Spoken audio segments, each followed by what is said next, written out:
Cara, tu tá governador de São Paulo, mas você antes era deputado federal, não é? Eu comecei muito novo, viu, Igor? Eu, apesar de vir do interior e não ter uma família de políticos, né? Vim para cá fazer faculdade, aí resolvi entrar na vida pública. Advogado, né? Trabalhei lá com o Mário Covas antes de me formar. Então, quando o Covas ganhou a eleição de governador, era em 1995. Eu tinha 20 anos de idade e participei ativamente da juventude da campanha do Covas. E acabei entrando no governo, na área da agricultura. Minha família vem do agronegócio. Mas como é que foi esse caminho? Tu conhecia ele antes? Não, você vê como a vida, né? Eu vim para cá e tinha um amigo nosso lá de São José do Rio Preto, que é a minha terra natal, a região lá de Rio Preto, eu sou de Itanabi. Esse amigo nosso, também da área rural, era amigo de um irmão mais velho meu, que veio a falecer de carro, né? Tá. E que chamava Antônio Cabreiro. O Cabreiro foi ministro do Collor, era um grande produtor rural e... Em 94 ele estava em São Paulo. Rodrigo, você está estudando aqui, vem me ajudar a montar um partido. Eu acabei me filiando a um partido, era o PFL na época, o Partido da Frente Liberal. E eu entrei no partido com 18 anos de idade, voluntário, e aí veio a campanha do Covas. E eu participei da campanha do Covas, desde montar palco, organizar as coisas, bater palma, organizar caravana, né? Aquela coisa natural de militante voluntário. E o Covas me enxergou durante a campanha, falou, esse menino aí tem jeito, hein? E foi, ele ganhou a eleição, virou governador. Esse amigo da minha família, que é o Cabreira, lá de São José do Rio Preto, virou secretário da Agricultura dele e falou, o Rodrigo vai ser o secretário executivo da Agricultura. Nem informado eu era. Rodrigo, só peraí. Assim, tu já tinha vontade de entrar pra política? Foi muito, assim, o acaso mesmo da vida. Hoje, olhando para trás, né? Eu estou fazendo muito isso. Poxa, é uma honra para mim ser governador de São Paulo, uma responsabilidade grande. Teve um fato na minha vida que acho que motivou a minha entrada, né? Tá. Eu, quando tinha 16 para 17 anos, meu irmão mais velho, que era amigo do Antônio Cabreira, ele veio a falecer num acidente de carro. Um acidente bobo, à noite, lá em Brasília, 10 horas da noite. Ele estava voltando aí de um jantar, bateu o carro e morreu. E depois, isso foi um sofrimento para minha família. Era o meu irmão mais velho, era a minha referência, né? Eu tinha quase 11 anos de diferença para ele. Então, ele efetivamente era o irmão que me criou, né? Entendi. Diferente do pai, que às vezes não consegue falar algumas coisas pro filho, né? Eu sou o filho mais novo. Foi meu irmão mesmo que pôs no eixo, que sempre me orientou, que fez uma formação mais rígida em cima de mim e, de repente, some da tua vida, né? O cara que era a tua referência vai embora. Isso foi um sofrimento muito grande em casa. Para os meus pais nem se fala, para mim, para o meu irmão, para minha irmã. Enfim, nós éramos em 4.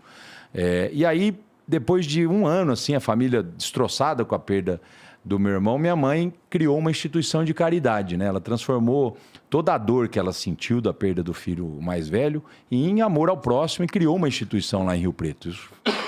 O Rancho de Luz já deve ter... Foi em 1993, existe, então 28 anos atrás, né? Quando meu irmão morreu, dali 6, 7 meses, ela falou, olha, nós não podemos aqui parar a nossa vida e nós temos que transformar tudo isso em amor ao semelhante. Então ela criou essa instituição e eu, muito jovem, isso impactou muito naquela época a minha vida. Depois eu vim para São Paulo fazer faculdade, a hora que vi eu estava nesse processo político e a hora que eu vi eu estava dentro do governo como secretário adjunto da Agricultura, muito jovem, né? Então, olhando para trás, eu acho que essa atitude, vamos dizer assim, da minha mãe, de pensar no semelhante, de pensar no próximo, ela sem eu perceber, mexeu muito comigo. Entendi. Fruto de uma tragédia familiar, se transforma isso em amor ao semelhante e isso mexeu comigo, porque a minha família não tinha nada a ver com isso. E aí as oportunidades foram surgindo, eu acabei trabalhando no governo e disputei a minha eleição de deputado, eu tinha 24 anos de idade. Novaço. E ganhei as eleições, né? Fui um dos mais votados na época do Estado, isso foi em 1998. Tive uma votação muito grande, fiquei entre os 5 mais votados do Estado e sem ninguém prestar atenção, né? Fala, poxa, desse menino veio da onde? Eu vim, enfim, fruto um pouco desse trabalho da minha mãe lá de Rio Preto, até a instituição, ela é muito forte até hoje, atende mais de 500 crianças, e eu sempre evitei até de ir lá muito para não politizar, né? Porque aquilo, minha mãe faleceu em 2020, e aquilo é uma herança que ela deixou para a cidade, né? Não é mais da família. Entendi. Hoje é uma instituição de caridade muito respeitada lá no Solo Sagrado em Rio Preto. E aí me elegi muito jovem, 24 anos de idade, deputado estadual. E a vida não parou mais, né? Eu fui deputado por 3 vezes, fui deputado federal depois 2 vezes, fui secretário em vários lugares, né? Eu virei um clínico geral na gestão pública. Eu gosto muito de gestão, de administração. Então, fui secretário de administração da cidade de São Paulo, depois secretário da área social do Estado, secretário da área econômica, desenvolvimento econômico, cuidei das universidades, cuidei do desenvolvimento econômico do Estado. Depois fui secretário de habitação, né? Também uma área muito bacana de se trabalhar, tudo né? Quando São Paulo. Tudo Estado, né? E depois secretário, vice-governador, secretário de governo e agora governador. Então, Igor, eu falo que eu me apresento, eu sou o Rodrigo, novo governador de São Paulo, mas eu sou um antigo servidor público, desde os 20 anos de idade, dedicado ao Estado, dedicado às coisas aqui de São Paulo e a honra hoje de governar o Estado. Quando tu aceitou fazer parte da chapa do Dória lá, já tinha essa conversa que você provavelmente ia assumir o governo de São Paulo? Em 2018, né, eu já era deputado federal, um dos mais votados, tinha muita força política no Estado, né, era de um outro partido, era do Democratas, o primeiro partido que eu filiei lá com 18 anos de idade. E aí foi uma coligação, porque essa coligação do PSDB e do DEM e alguns outros partidos, mas principalmente PSDB e DEM, começou lá com o Fernando Henrique e o Marco Maciel, lá atrás. Faz um tempão. Faz um tempão. E ela manteve-se em São Paulo, com o Serra, com o Geraldo, né? E com o Dória, no caso, eu como vice dele. E ele falava, Rodrigo, eu sou contra a reeleição, eu vou ficar um mandato só, e acho que, enfim, você tem bastante aptidão de gestão, você foi secretário aqui em todos os lugares, e ele, na época, me nomeou secretário de governo, porque o vice, Igor, não tem papel. O vice-presidente, o vice-prefeito, o vice-governador, ele assume nas vacâncias do titular. Sim. Né? É até uma coisa interessante. Você vai nos Estados Unidos, por exemplo... Lá o vice tem um papel. Tem, e o presidente, ele não sai. Quando ele sai do país, o vice não vira presidente, continua vice. Porque parte dos pressupostos que lá no Air Force One ele tem como administrar os Estados Unidos de lá. O vice, quando você não tinha essa tecnologia, então o cara saía, você tinha que ter alguém para responder. Hoje não precisa, hoje está tudo aqui, né? Então, é até uma coisa interessante. Tinha até um trabalho na Câmara Federal, era deputado federal, para falar, vamos acabar com o cargo de vice? Mas se o cara morrer? Né? Não, se o cara morrer, a Câmara Municipal, ou a Assembleia Legislativa, ou o Congresso escolhe um novo para terminar o mandato, né? Tem países que é assim. Mas aqui acabou ficando a figura de vice, eu virei vice-governador, fui secretário de governo. A Secretaria de Governo é uma gerência geral do Estado, sabe? Então, todas as políticas públicas... Mas não é uma prerrogativa do vice. Não, isso é a decisão do governador. Tá. Fui o primeiro vice que ocupou essa secretaria. Tá. Né?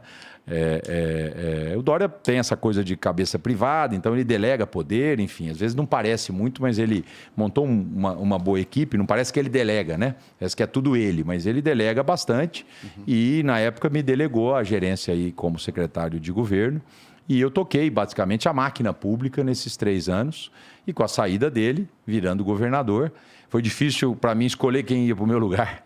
E na área de secretaria de governo, então eu peguei um técnico também do Estado, que trabalha comigo há muitos anos, o Penido, coloquei lá na secretaria de governo. Foi tranquilo largar esse osso?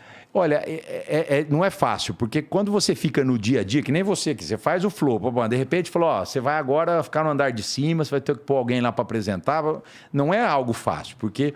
Eu estou acostumado no dia a dia da máquina, problema toda hora, resolve, toma decisão. Eu continuo um pouco assim, mesmo como governador. É óbvio que o governador tem que ter mais tempo para dar entrevista, tem que ter mais tempo para expor as ideias, porque as pessoas olham para o governador com a esperança de que, olha, esse cara pode fazer algo para melhorar a minha vida, né?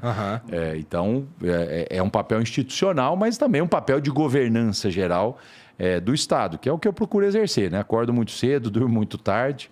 E, naturalmente, o cargo exige isso, de você estar também toda hora tomando decisão ali, atento ao dia a dia de um Estado desse tamanho, né? 645 cidades, então é muito grande o Estado. Muita gente, problema toda hora para você ficar de cima e resolver. O governador, assim, o Estado de São Paulo hoje, ele tem um problema que é o foco dos trabalhos. O que eu falo, Igor? O São Paulo é um estado que as coisas funcionam. Né? Você sai de São Paulo, tudo é diferente daqui. Então, você tem segurança pública. Vamos falar de segurança. A segurança de São Paulo é a melhor do Brasil. Mas quem está aqui fala, mas tem me assaltaram hoje de manhã. Me roubaram o celular, me furtaram o carro, teve um latrocínio. Isso terá num estado desse tamanho. Então, a segurança, apesar de ser a melhor do Brasil, os indicadores, atas da violência, está tudo aí para ser consultado, não dá para o governador falar, tá tudo bem. Eu assumi, depois de um mês, troquei os comandos da polícia, montei a Operação Sufoco, fico no dia a dia com eles aqui, operando. A Operação Sufoco é aquela dos motoboy? Nós estamos no estado inteiro, nas grandes cidades, nós já apresentamos alguns números, reduziu esses crimes aqui em São Paulo. Tava rolando a modalidade nova, né? Os caras se fantasiam de entregador para roubar os outros, né? Então, não dá para você relaxar, no indicador tá bom. Enquanto tiver alguém sendo roubado, o governador tem que estar ali, agindo, atuando, conversando com as polícias, o que dá para fazer a mais do que vocês estão fazendo? Governador, precisa pagar mais diária para ter mais policial na rua. Então vamos pagar. Quanto custa isso? Custa 38 milhões por mês. Foi o primeiro mês que nós pagamos de diária. Então vamos arrumar o dinheiro no orçamento para poder priorizar a segurança, né? Então, eu falo, São Paulo é um estado onde as coisas funcionam. Então você tem a melhor segurança do Brasil, a melhor saúde, né? Mas você vai para a população, tem problema na saúde. Se você comparar com outros estados, enfim, não pode comparar.